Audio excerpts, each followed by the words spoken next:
व्रत त्योहार कथा। Subscribe this channel, press the bell icon. जय माता दी। आप सभी का हमारे YouTube चैनल पे बहुत बहुत स्वागत है। आइए आज सुनते हैं हरितालिका तीज व्रत की कथा। हरितालिका तीज का व्रत यह हर वर्ष भाद्रपद माह के शुक्ल पक्ष तृतीया तिथि के दिन का व्रत किया जाता है। इस व्रत को महिलाएं अखंड सौभाग्य की प्राप्ति के लिए करती हैं। इस व्रत को करने से सभी प्रकार के सुख और समृद्धि की प्राप्ति होती है तथा सभी प्रकार के दुखों का अंत होता है। इस व्रत में भगवान शिव, माता पार्वती और भगवान गणेश का पूजन किया जाता है। बालुकामयी या मिट्टी की प्रतिमा बना करके इस दिन पूरे विधि विधान के साथ इनकी पूजा और अर्चना करनी चाहिए। इससे भगवान प्रसन्न होकर के मनोवांछित फलों को प्रदान करते हैं। हरितालिका तीज व्रत के दिन इस दिन रात्रि जागरण करनी चाहिए। इस दिन नहीं सोना चाहिए और भगवान का भजन कीर्तन करते हुए, कथा श्रवण करते हुए रात्रि समय व्यतीत करनी चाहिए।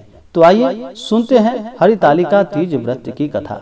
तो बोलिए प्रेम से भगवान भोलेनाथ की जय, माता पार्वती की जय, गणेश भगवान की जय। बहुत समय पहले की बात है कि एक बार भगवान भोलेनाथ ने माता पार्वती से कहा कि हे गौरा, पिछले जन्म में तुमने मुझे पाने के लिए बहुत छोटी उम्र में कठोर तप और घोर तपस्या की थी। तुमने बिना कुछ खाए पिए और बस हवा और सूखे पत्ते चबाए। जला देने वाली गर्मी हो या कपा देने वाली ठंड, तुम नहीं हटी, डटी रही।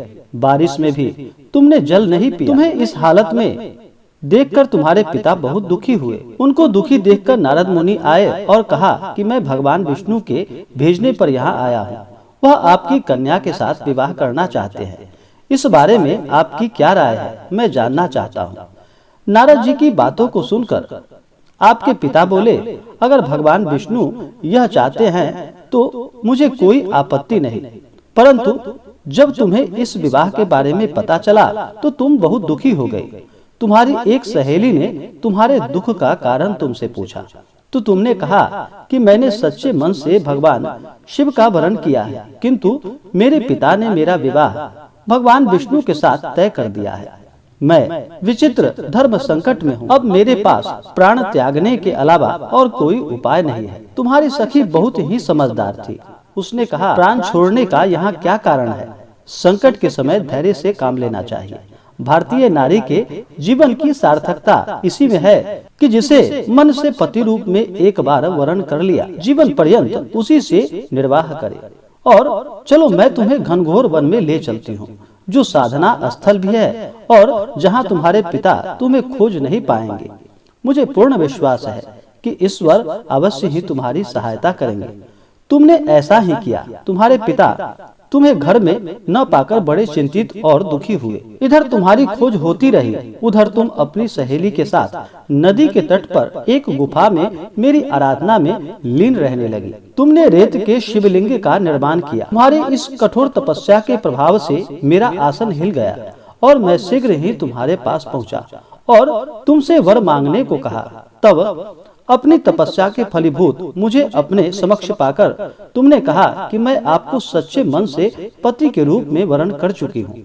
यदि आप सचमुच मेरी तपस्या से प्रसन्न हैं तो मुझे अपनी अर्धांगिनी के रूप में स्वीकार कर लीजिए। तब तथास्तु कहकर मैं कैलाश पर्वत पर लौट गया।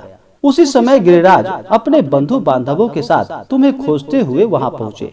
तुमने सारा वृतांत बताया और कहा कि मैं घर तभी जाऊंगी अगर आप महादेव से मेरे विवाह करेंगे। तुम्हारे पिता मान गए और उन्होंने हमारा विवाह करवाया।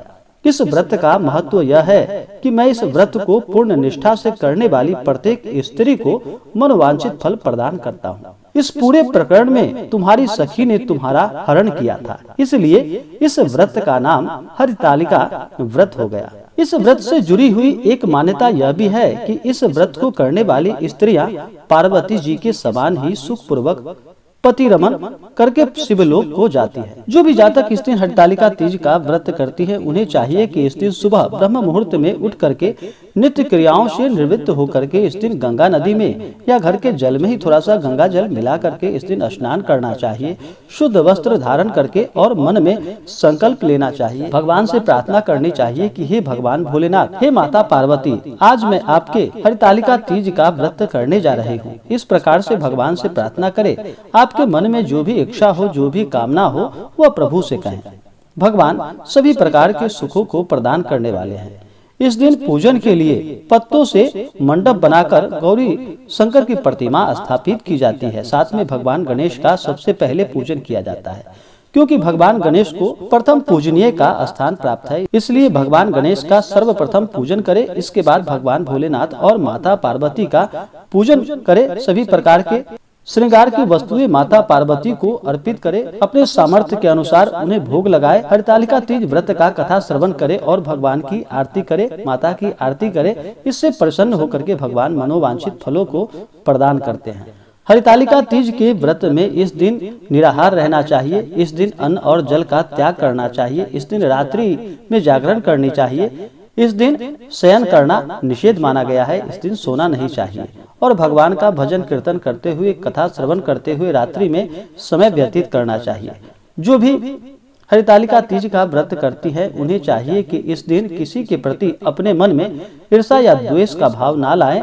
सभी से आदर और सम्मान के साथ सभी से बातचीत करे। अपने से बड़ों का सदा ही आदर और सम्मान करे। बच्चों को प्यार दुलार दे। इस दिन तामसिक वस्तुओं का प्रयोग नहीं करना चाहिए। इस दिन ब्रह्मचर्य का पालन करना चाहिए। शुद्ध और सात्विकता का पालन करना चाहिए। इस दिन दान पुण्यों का कार्य करना चाहिए। इस दिन माता को समस्त श्रृंगार की वस्तुएं अर्पित करनी चाहिए और फिर उस वस्तु को फिर ब्राह्मणों को दान देनी चाहिए। गरीबों को भोजन कराना चाहिए, ब्राह्मणों को भोजन कराना चाहिए।